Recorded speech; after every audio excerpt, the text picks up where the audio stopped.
Sir मोर powers दिए गए आपको, उसमें थोड़ा सा बताएं। कौन से पावर दिए गए? किसने दिए पावर? ना मुझे नहीं पता आप किस पावर की बात कर रहे हो। हमारे पास 1 साल पहले जितना पावर था फिलहाल उतना ही है, और पावर की हम उम्मीद कर रहे हैं। इसलिए तो हम स्टेटहुड पे जोर दे रहे हैं, क्योंकि वो जम्मू कश्मीर के साथ किया हुआ एक वादा है, जो वादा पूरा होना चाहिए।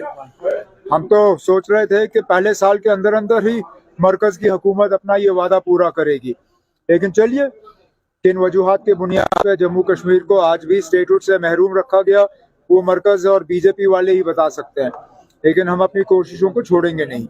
जहां तक आपने दरबार मूव के हवाले से बात की, मैंने पहले दिन से मैं कहता आया कि यूटी होते हुए जितने हम अपने लोगों के साथ किए हुए वादे पूरे कर सकते हैं हम कर लेंगे। इस सिलसिले में चाहे रिजर्वेशन को रिव्यू करके उसमें तब्दीली लाना, कैबिनेट सब कमेटी जिसकी निगरानी सकीना यत्तू साहिबा कर रही थी, उन्होंने अपना काम मुकम्मल करके अपना रिपोर्ट कैबिनेट के सामने पेश किया। कैबिनेट ने उस रिपोर्ट को मंजूरी दी।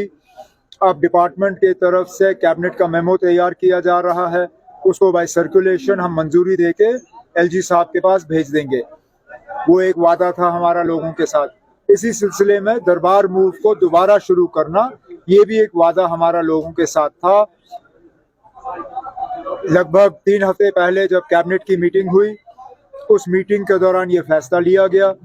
वो फैसला एलजी साहब को भेजा गया।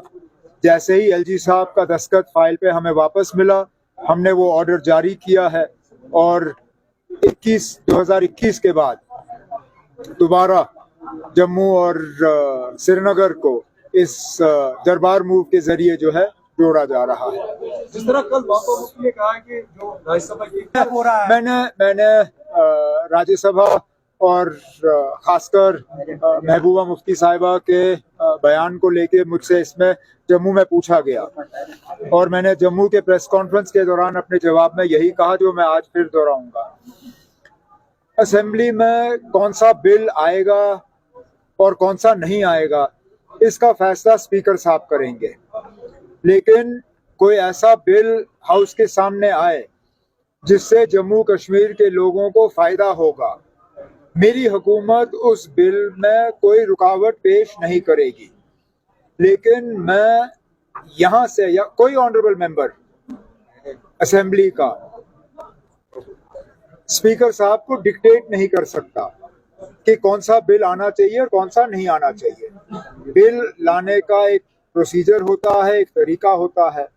जो भी अच्छे बिल होंगे उन पे हम जरूर जो है मदद करेंगे। सर लैंड राइटर्स बिल वो कह रहे हैं, लैंड राइटर्स बिल हम लाएंगे। जो भी बिल, उस तरह का बिल तो मेरे भी एक साथी ने लाया है, तनवीर सादिक साहब का भी एक इसी तरह का बिल है कि जो पुराना कानून था 2019 से पहले, जिसको 2021 में तब्दील किया गया, लैंड ग्रांट्स एक्ट, उसको दुरुस्त किया जाना चाहिए।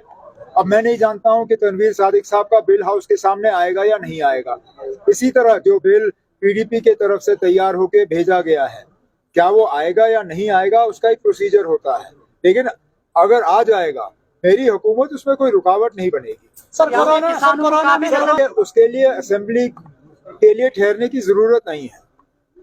जहां जहां फसल को नुकसान हुआ है, चाहे हॉर्टिकल्चर या एग्रीकल्चर, उस नुकसान का मुआयना किया गया है, उसकी असेसमेंट की गई है।